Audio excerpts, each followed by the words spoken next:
Thanks a lot. And coming up on WHYY Delaware tonight, a history of ballet saved and preserved in Wilmington. That story next in Experience Delaware.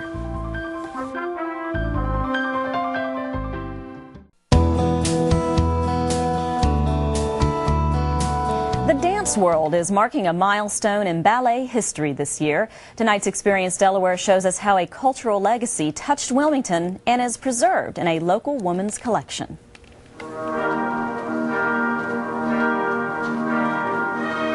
In 1909, Sergei Diaghilev brought a troupe of dancers from Russia to Paris to perform. He was the brain behind the Ballet Russes. You kind of opened Russian dance to the public in Europe and in the Western. Wilmington has a unique connection to the centennial because Helena Antonova joined the Ballet Russes in 1915. And she came here in Wilmington and started the Academy of the Dance, which closed after 50 years just last March.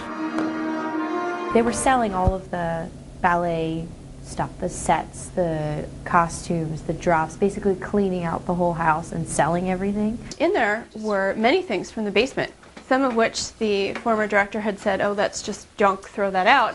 And on the back of the photographs, one of them said Nijinsky in Russian. I'm like, Nijinsky? That's not really Nijinsky.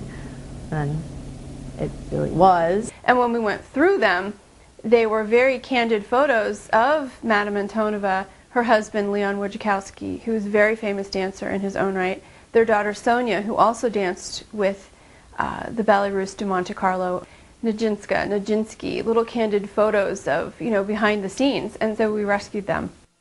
Within the collection, there are some very unique pieces. There's one of Bronislava Nijinska's point shoes that she autographed to Madame Antonova, and it's dated 1917. And they must have become very good friends because we do have a photograph of Madame Antonova brushing Nijinska's hair, like they were two, little girls at a slumber party.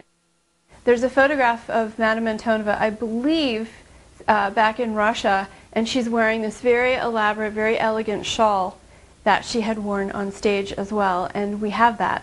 2009 marks the 100th anniversary of Diaghilev's Ballet Russes, their first performance, and the Russian style of ballet today continues to be celebrated and taught and remembered.